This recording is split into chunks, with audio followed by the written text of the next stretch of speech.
Hello traders, welcome to Algotron. आज हम बात करने वाले हैं डिस्क्रिशनरी और एल्गो ट्रेडिंग का कॉम्बिनेशन के बारे में। डिस्क्रिशनरी ट्रेडिंग क्या होता है? तो यूजुअली क्या होता है, डिस्क्रिशनरी में एक ट्रेडर अपने डिसीजंस खुद लेता है। वो चार्ट देखता है, सपोर्ट रेजिस्टेंस देखता है, या फिर कुछ इंडिकेटर डाल के चार्ट में उसके बेसिस पे एनालिसिस करता है और खुद से ट्रेडिंग डिसीजन बनाता है कि कहाँ पे बाय करना है, कहाँ पे सेल करना है।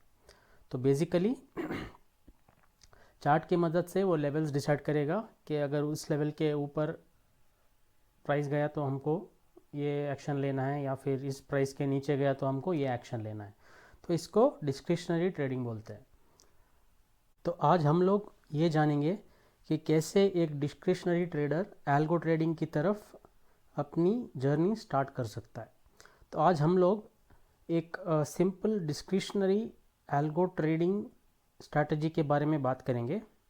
इसका नाम जो मैंने दिया है वो है discretionary bank Nifty option buying.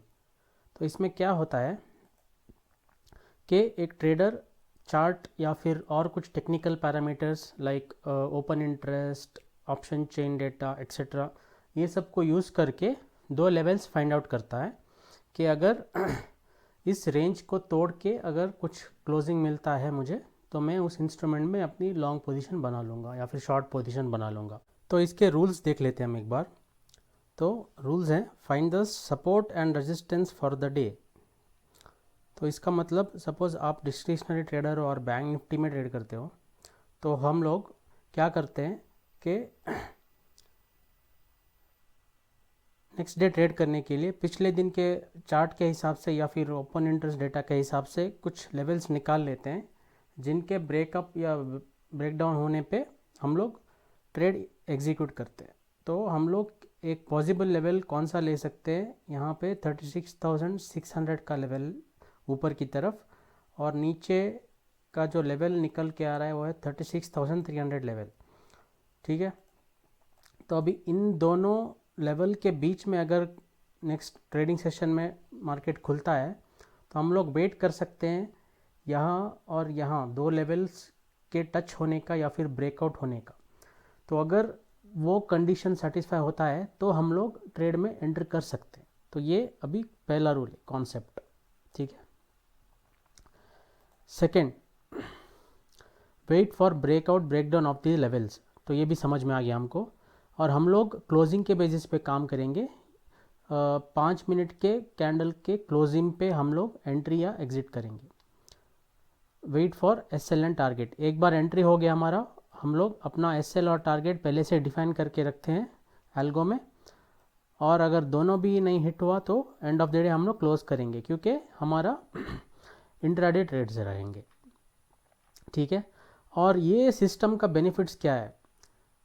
तो एल्गो ट्रेडिंग का बेनिफिट्स जो है, एक मेन रीज़न है कि हमको वेट नहीं करना पड़ता सिस्टम के सामने once our levels are decided. मतलब हमको सपोज़ अगर हमारे एनालिसिस के बाद हमको दो लेवल्स मिल गए और हम वो लेवल अगर एल्गो में एंट्री करके छोड़ दिए, तो हमको फिर मॉनिटर करने की ज़रूरत नहीं है। अगर वो एंट्री लेवल या फिर ब्रेकडाउन लेवल आ गया तो ट्रेड्स अपने आप एग्जीक्यूट होंगे और एसएल टारगेट सब कुछ अपने आप मैनेज हो जाएगा। ठीक है, तो ये बहुत टाइम सेव करेगा और आपका एफर्ट भी सेव करेगा। सेकंड जो बेनिफिट है, ज़ीरो स्कोप ऑफ एरर। और जब हम लोग मैनुअल ट्रेड करते हैं तो जब हम ऑर्डर पंच करेंगे तो देर आर चांसेस कि हमारे इससे मिस्टेक हो जाए, हमसे मिस्टेक हो जाए, और शायद कॉल की जगह पुट बाय हो जाए, या फिर क्वांटिटी का जो है दूसरा नंबर लग जाए। ऐसा कुछ हो सकता है क्योंकि हमको मैन्युअली करना पड़ेगा, तो स्कोप ऑफ एरर रहेगा ही। ठीक है। और तीसरा है फास्ट एक्सिक्यूशन।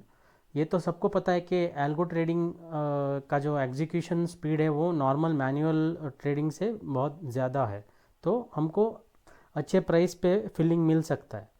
तो ये fast execution is also a benefit of algo trading.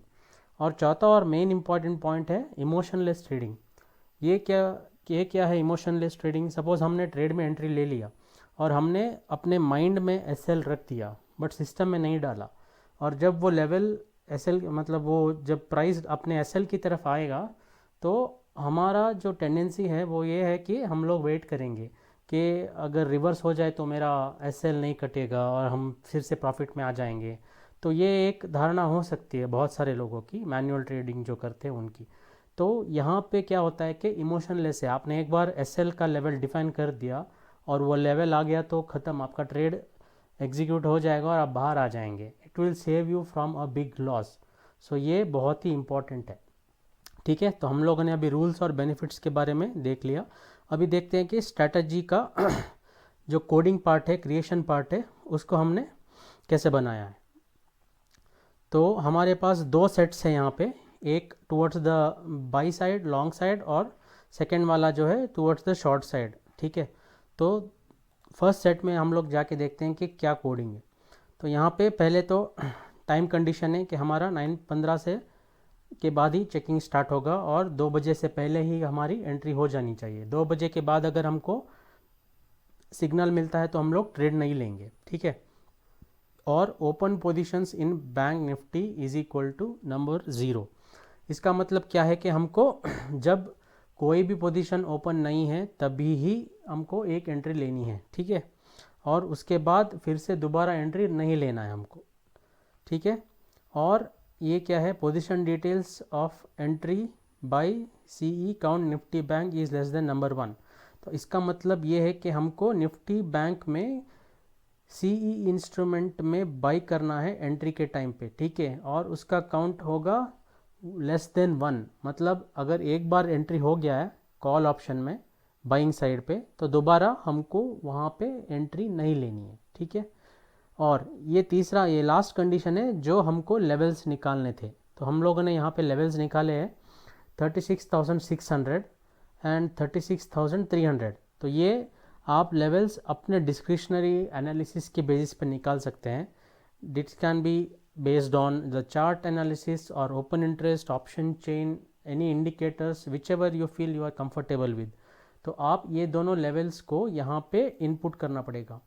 तो ये क्या करता है, पोजीशन कीवर्ड में हम लोगों ने क्लोज डाला है तो ये 5 मिनट के टाइम फ्रेम पे काम करेगा। जैसे हमने अभी 5 मिनट का टाइम फ्रेम यहाँ पे लिया है, तो यदि अगर नेक्स्ट ट्रेडिंग सेशन में कोई भी 5 मिनट का कैंडल इस लेवल के ऊपर क्लोजिंग दे देता है, ठीक है, तो position close of this Nifty bank index in a 5 minute time frame closes above the number 36,600। तो ये नंबर जो है हम लोग मॉडिफाई कर सकते हैं हमारे हिसाब से, हमारे एनालिसिस के हिसाब से। तो कल के लिए जो लेवल निकल के आता है वो है अपसाइड के लिए 36,600।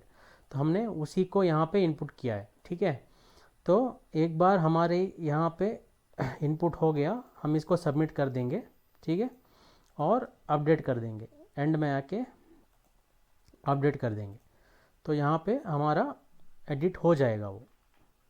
उसके बाद सपोज़ ये कंडीशन सेटिस्फाई हो गया तो हमको क्या करना है, हमको अभी एक कॉल ऑप्शन बाई करना है। हम कॉल ऑप्शन बाई कर सकते हैं, पुट ऑप्शन सेल कर सकते हैं, या फ्यूचर बाई कर सकते हैं, या फिर कुछ और कर सकते हैं, स्प्रेड्स में काम कर सकते हैं। ये आपके रिस्क एपेटाइट के ऊपर डिपेंडेंट करता है। ठीक है, तो अभी हम लोग फ़िलहाल समझने के लिए एक कॉल ऑप्शन बाई करेंगे। यहाँ पे एक्सचेंज हमको सिलेक्ट करना है NFO, और हमको टाइप चाहिए कॉल, और यहाँ पे निफ्टी बैंक सिलेक्ट करना है हमको। ये आप कुछ भी रख सकते हैं, नॉर्मल MIS। और हम लोग ATM के स्ट्राइक पे बाइंग करेंगे। और कौन सा एक्सपायरी का ऑप्शन लेंगे हम लोग, करंट वीक जो नेक्स्ट थर्सडे को एक्सपायर होगा उसको हम लोग लेंगे। और कितने लॉट्स में काम करना है हमको, हम लोग एक लॉट में काम करेंगे अभी। ठीक है, इसको अपडेट कर देते हैं हम लोग। तो हमारा एंट्री का पार्ट हो गया। ठीक है, तो अभी हमको एग्ज़िट कैसे करना है।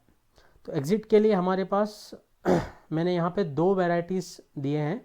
एक तो जो हमारा इंस्ट्रूमेंट है ऑप्शन, सपोज़ कॉल ऑप्शन हमारा बाई हुआ, सपोज़ 200 रुपये पे बाई हुआ। ठीक है, सो 200 रुपये से अगर 30 रुपया नीचे आया तो हम लोग एग्ज़िट हो जाएंगे। तो ये रहेगा हमारा SL। सिमिलरली जब 200 रुपये पे बाई हो जाएगा और हमको 60 रुपीज़ का प्रॉफिट मिलेगा ऊपर की तरफ, तब हम लोग एग्ज़िट हो जाएंगे। तो यहाँ पे हमारा रिस्क रिवॉर्ड हो गया 1:2। तो इसका कोडिंग क्या है, LTP of traded instrument name. ठीक है, LTP of traded instrument name मतलब LTP ऑफ जो हमने अभी ट्रेड किया है, एंट्री में हमारा जो इंस्ट्रूमेंट लिया है उसके ऊपर हम लोग ये कंडीशन चेकिंग करेंगे, ठीक है। तो LTP मतलब last traded price of the instrument, suppose 200 रुपये पे हमारा बाई हुआ था, तो वो 200 रुपया क्या होगा, वो होगा ट्रेडेड इंस्ट्रूमेंट एंट्री प्राइस, क्योंकि हमारा एंट्री हुआ था इस इंस्ट्रूमेंट में, ठीक है। 200 रुपये यहाँ पे आएगा, ठीक है। और LTP जो लेटेस्ट प्राइस चल रहा है, उस 200 रुपये का जो एंट्री हमने इंस्ट्रूमेंट का लिया था, उसका प्राइस अगर 30 रुपीज़ से बढ़ गया है 200 रुपये से, तो हम लोग गिर गया है, तो हम लोग SL, तो हमारा SL हिट होके हम लोग एग्जिट हो जाएंगे। या फिर वही 200 रुपये पे हम लोग अगर 60 रुपये बढ़ाएंगे, 260 हो जाएगा। तो अगर LTP 260 से ऊपर हो जाएगा तो हम लोग प्रॉफिट में निकल जाएंगे। तो ये एक वैरायटी है जिसमें हम लोग डायरेक्ट ऑप्शन इंस्ट्रूमेंट के ऊपर चेकिंग करेंगे।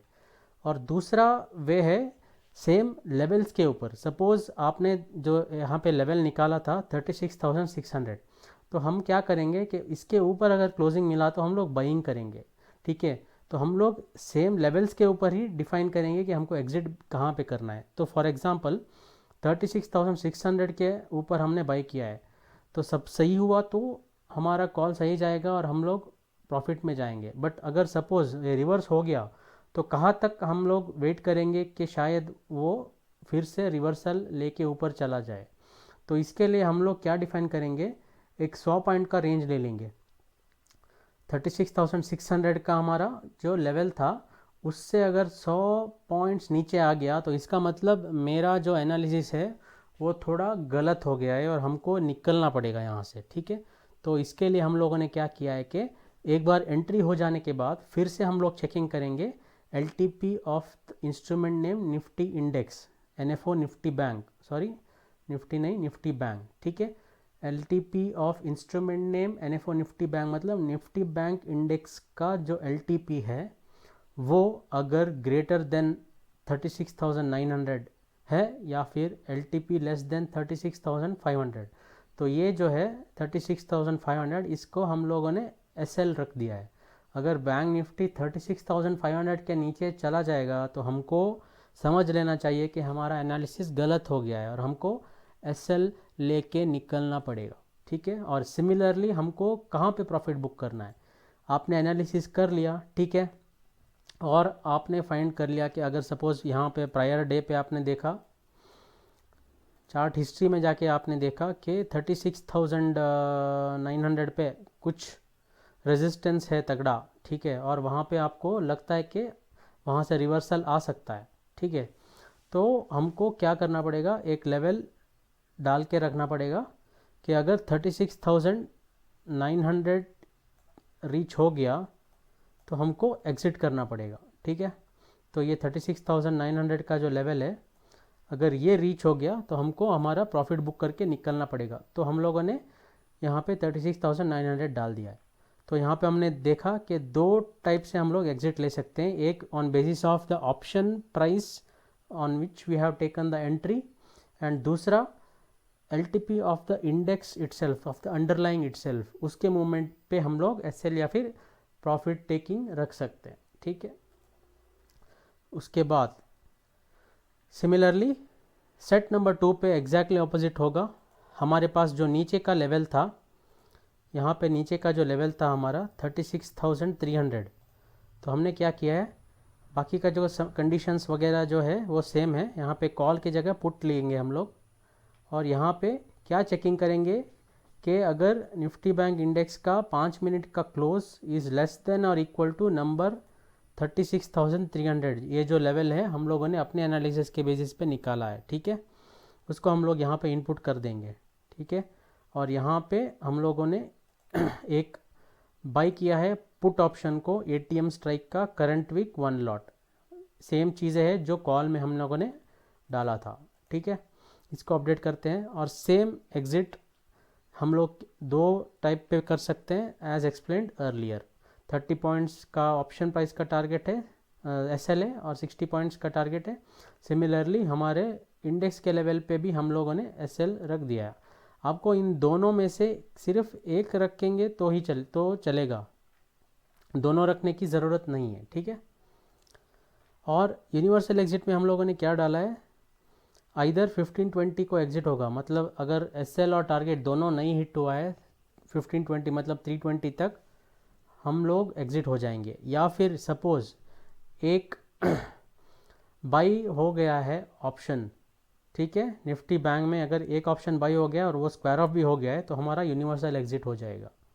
उसके बाद आज के दिन के लिए ट्रेड नहीं होगा, क्योंकि यहाँ पे हम लोगों ने क्या किया है, reactivate on exit after 12 hours रखा है। मतलब आज अगर सपोज 10 बजे एग्जिट हो गया तो रात को 10 बजे ये फिर से एक्टिवेट होगा, और क्योंकि मार्केट बंद रहेगा तो हमको ट्रेड नहीं मिलेगा, और ट्रेड मिलेगा जब मार्केट खुलेगा, ठीक है। तो इसका मतलब क्या है, हम लोगों को सिर्फ एक ही बार ट्रेड मिलेगा पूरे दिन में एक ही साइड पे। तो इससे क्या होगा, आपका अननेसेसरी ट्रेड्स नहीं होगा। मैन्युअली जब करते हैं तो रिवेंज ट्रेडिंग कर लेते हैं, या फिर दोबारा मन हुआ तो दोबारा एंट्री कर लेते हैं, तो ऐसे भी हो सकता है। तो इससे क्या होगा, एक आपका इमोशनलेस और एक सिस्टमेटिक वे में आपका ट्रेडिंग होगा। तो ये था आज का discretionary bank Nifty option buying strategy. उम्मीद करता हूँ कि आपको ये वीडियो पसंद आया हो। प्लीज़ हमारे चैनल को सब्सक्राइब कीजिए और शेयर कीजिए। हम लोग और भी स्ट्रैटेजीज़ लेके आएंगे। तब तक के लिए थैंक यू गाइस।